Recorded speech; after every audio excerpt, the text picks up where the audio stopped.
കളക്ടറുടെ അനാസ്ഥ തിരുവനന്തപുരത്തിന് ഒരു കളക്ടർ ഉണ്ടോ എന്നൊരു സംശയം. ഇപ്പോൾ ജെറോമിക് ജോർജിനെ വെച്ച് നോക്കുമ്പോൾ തിരുവനന്തപുരത്ത് ഒരു കളക്ടർ ഉണ്ടോ എന്ന് ജനങ്ങൾ ചോദിച്ചാൽ അതിന് അതിശയപ്പെടേണ്ട ആവശ്യമൊന്നുമില്ല. കാരണം അങ്ങനെ ഒരു കളക്ടറെ കാണാനേ ഇല്ല. താൽക്കാലികമായിട്ട് ജോയ് വീണ സ്ഥലത്ത് തിരച്ചിൽ നിർത്തി വെച്ചേക്കുകയാണ്. നമുക്ക് മനസ്സിലാക്കാൻ സാധിക്കുന്നത് ആ മാൻഹോളിൽ തിരച്ചിൽ ആരംഭിച്ചിട്ടുണ്ട്. മാൻഹോൾ രാവിലെ മുതൽ പ്രശാന്തേട്ടൻ അവിടെ നിന്ന സംഭവമാണ്.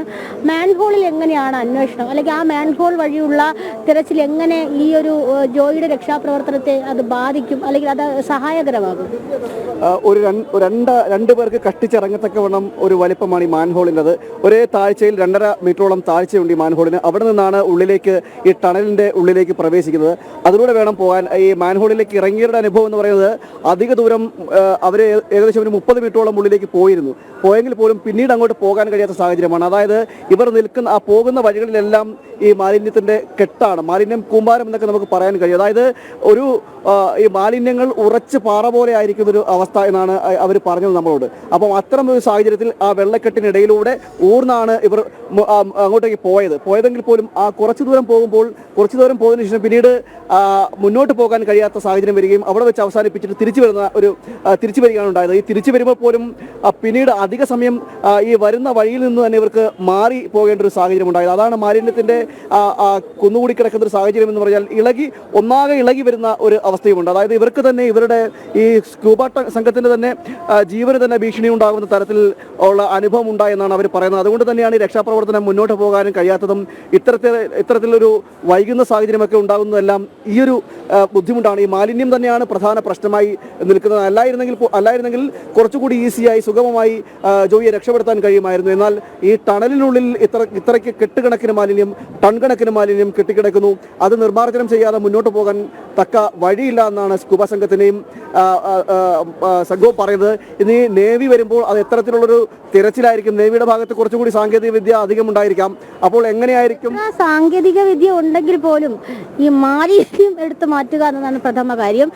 എനിക്ക് തോന്നുന്നു 3ാമത്തെ പ്ലാറ്റ്ഫോമിൽ മാത്രമാണ് മാൻഹോൾ ഇളക്കിക്കൊണ്ടുള്ള അന്വേഷണം ഉള്ളത്. ഇന്നലെ റോബോട്ട് വന്നിരുന്നു. റോബോട്ടിന് ആഴത്തിൽ മാത്രമേ മാലിന്യങ്ങൾ എടുക്കാൻ സാധിക്കൂ. എനിക്ക് തോന്നുന്നു ഒരു പരപ്പളവിൽ എടുക്കാൻ സാധിക്കില്ല എന്ന് തോന്നുന്നു അല്ലേ? റോബോട്ടിക് സംവിധാനത്തിനും അത്തരത്തിലൊരു പോരായ്മ ഉണ്ടെന്നാണ് മനസ്സിലാക്കാൻ കഴിയുന്നത്. മാത്രമല്ല അധികം ദൂരം ഇതിലേക്ക് ചെല്ലാൻ കഴിയില്ല. ഇത് കാലങ്ങളായുള്ള ഏകദേശം ഒരു 20 വർഷങ്ങളായുള്ള മാലിന്യമാണ്. അത്രയും കാലം നിർമ്മാർജ്ജനം ചെയ്യാതെ ഇട്ടിരുന്നു എന്നതാണ് ഏറ്റവും അതിൽ ആരുടെ ഭാഗത്താണ് തെറ്റെന്ന്, റെയിൽവേയുടെ ഭാഗത്താണോ അതോ നഗരസഭയുടെ ഭാഗത്താണോ ഒന്നും അല്ല ഇതിൽ കാര്യം. പക്ഷേ രണ്ട് ഭാഗത്തും ഇത്തരത്തിൽ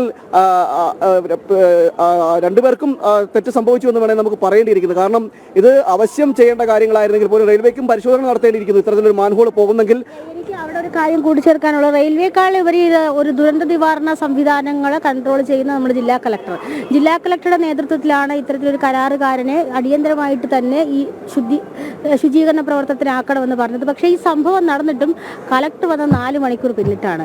ഈ നമ്മുടെ ജില്ലയിലെ പല പ്രധാനപ്പെട്ട കാര്യങ്ങൾ എടുക്കുമ്പോൾ ഇപ്പോൾ വർക്കല കുന്നുകൾ ഇടിയുന്നതായാലും ഈ ആക്കുളത്തെ ഇത്തരം ഈ ശോചനീയാവസ്ഥയാണെങ്കിലും ഒക്കെ കളക്ടറുടെ പരിധിയിൽ വരുന്നത്. കളക്ടറുടെ ഒരു അനാസ്ഥ ഇതിൽ നമുക്ക് ചൂണ്ടിക്കാട്ടേണ്ടി വരില്ലേ? കളക്ടറുടെ അനാസ്ഥ തിരുവനന്തപുരത്തിന് ഒരു കളക്ടർ ഉണ്ടോ എന്നൊരു സംശയം. കാരണം നമുക്കറിയാം ഓക്കി സമയത്തൊക്കെ അന്ന് വാസുകിയായിരുന്നു. അതുപോലെ തന്നെ കൊറോണ സമയത്തൊക്കെ വാസുകിയുടെ ആയിരുന്നു കളക്ടറായിരുന്നത്. നമുക്കറിയാം അവരുടെ ഒരു പ്രവർത്തനം എങ്ങനെയാണെന്നും. ഇപ്പോൾ ജെറോമിക് ജോർജിനെ വെച്ച് നോക്കുമ്പോൾ തിരുവനന്തപുരത്ത് ഒരു കളക്ടർ ഉണ്ടോ എന്ന് ജനങ്ങൾ ചോദിച്ചാൽ അതിന് അതിശയപ്പെടേണ്ട ആവശ്യമൊന്നുമില്ല. കാരണം അങ്ങനെ ഒരു കളക്ടറെ കാണാനേ ഇല്ല. തിരുവനന്തപുരത്ത് എന്ത് പ്രശ്നമുണ്ടായാലും ശരി കളക്ടർ സാന്നിധ്യം എവിടെങ്ങും ഇല്ല എന്നുള്ളതാണ് പ്രധാനമായിട്ട് ഉയരുന്ന ആക്ഷേപം. ഈ സംഭവം നടക്കുമ്പോഴും ഈ സംഭവ സ്ഥലത്ത് നിന്നുകൊണ്ട് ഏകോപനം നടത്തേണ്ട വ്യക്തി കളക്ടറാണ്. എന്നാൽ കളക്ടർ വരുന്നത് 3.5 മണിക്കൂർ 4 മണിക്കൂർ കഴിയുമ്പോഴാണ് വരുന്നത്. നമുക്കറിയാം കളക്ടർക്ക് നേരെ തെരച്ചിൽ പ്രവർത്തനങ്ങൾ നിർത്തിവെച്ചിരിക്കുന്നു. നാവികസേന എപ്പോഴാണ് എത്തുക? അവർ എത്തുന്ന വിവരങ്ങൾ വല്ലതും ലഭിച്ചിട്ടുണ്ടോ ടിൻഡു ദാസ്? വിനോദ, നിലവിലിപ്പോൾ നാവികസേന അംഗങ്ങൾ എത്തുന്ന വിവരങ്ങൾ അല്ലെങ്കിൽ അങ്ങനെയുള്ള വിവരങ്ങൾ ലഭിക്കുന്നുണ്ടെങ്കിലും അവരെത്തുന്നതുമായി ബന്ധപ്പെട്ട മറ്റു വിവരങ്ങൾ ലഭിച്ചിട്ടില്ല. നിലവിലിപ്പോൾ മാൻഹോളിൽ മാത്രമാണ് രക്ഷാപ്രവർത്തനം നടക്കുന്നത്. മാൻഹോളിൽ ഈ നേരത്തെ നമ്മൾ സൂചിപ്പിച്ചതുപോലെ ഫയർഫോഴ്സിന്റെ ഉദ്യോഗസ്ഥർ ഇറങ്ങി മാൻഹോളിനകത്ത് ഇറങ്ങി പരിശോധിക്കുന്ന ആ ഒരു പരിശോധന മാത്രമാണ് ഇപ്പോൾ പുരോഗമിക്കുന്നത്. എന്തായാലും വരുന്ന മണിക്കൂറുകൾ പ്രതീക്ഷയുടേതാകാമെന്ന് നമ്മൾ കാത്തിരിക്കുകയാണ്.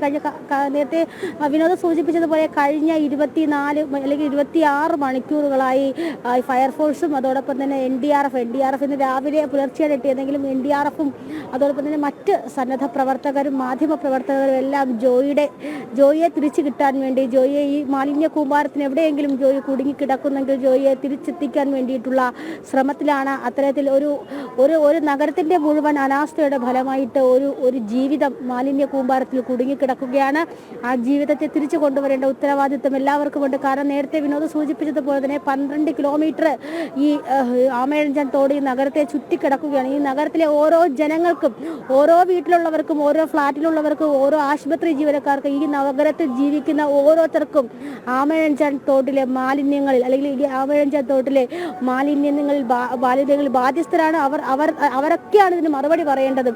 ഇനിയെങ്കിലും നമ്മൾ ഒരുപക്ഷെ ഒരു ദൃഢനിശ്ചയം എടുക്കേണ്ടിയിരിക്കുന്നു. മാലിന്യം ഇത്തരത്തിൽ വലിച്ചെറിയില്ല. അല്ലെങ്കിൽ ഒരുപക്ഷെ നഗരസഭ ഒരു ഊർജിതമായിട്ട് അല്ലെങ്കിൽ ഒരു കർശനമായിട്ട് നടപടി കൊണ്ടുവരികയാണെങ്കിൽ ഒരുപക്ഷെ ഈ മാലിന്യങ്ങൾ വലിച്ചെറിയാതിരിക്കാം എന്ന് തോന്നുന്നു, അല്ലേ? തീർച്ചയായും നഗരസഭയുടെ ഭാഗത്തുനിന്ന് ഒരു വലിയ നടപടി എടുക്കേണ്ടിയിരിക്കുന്നു. കാരണം ഇതിൻ്റെ എല്ലാം കളക്ടറെ പറ്റി നമ്മൾ നേരത്തെ പറഞ്ഞെങ്കിൽ പോലും ഇതിനെല്ലാം തീരുമാനമെടുക്കേണ്ടതും നഗരസഭയുടെ ഒരു വലിയ ഉത്തരവാദിത്തം കൂടിയാണ്. അതുകൊണ്ട് തന്നെ നഗരസഭ ഇതിന് ഇനിയെങ്കിലും ഇത്തരത്തിലൊരു അപകടം ഉണ്ടാകാതിരിക്കാൻ അല്ലെങ്കിൽ ഇനിയൊരു മനുഷ്യൻ്റെ ജീവൻ നഷ്ടപ്പെടാതിരിക്കാൻ വേണ്ടിയുള്ള തീരുമാനം ഉണ്ടായിരിക്കണം. ഈ ആമയിഴഞ്ചാൻ തോട് മാത്രമല്ല, ഈ പ്രദേശത്തുള്ള ഇത്തരത്തിൽ ദുരന്തം വഹിക്കുന്ന അല്ലെങ്കിൽ ദുരന്തം ഉണ്ടാകാൻ സാധ്യതയുള്ള സ്ഥലങ്ങളിലെല്ലാം നിർമ്മാർജ്ജനം അടിയന്തര ഘട്ടത്തിൽ നടത്തേണ്ടിയിരിക്കുന്നു. അങ്ങനെ നടത്തിയെങ്കിൽ മാത്രമേ ഉള്ളൂ. നമുക്കറിയാം, മഴക്കാലപൂർവ്വ ശുചീകരണങ്ങളടക്കം പാളി നിൽക്കുന്നൊരു സാഹചര്യമാണ്.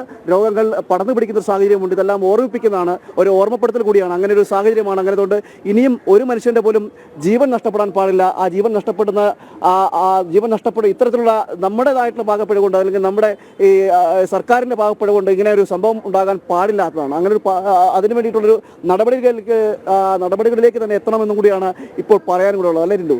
തീർച്ചയായിട്ടും അത്തരത്തിൽ തന്നെ ഇനിയുള്ള നാളുകളെങ്കിലും ഒരുപക്ഷെ ഈ മാലിന്യം വലിച്ചെറിയില്ല എന്നുള്ള ദൃഢനിശ്ചയം സമൂഹം ഏറ്റെടുക്കേണ്ടിയിരിക്കുന്നു. വിനോദ്.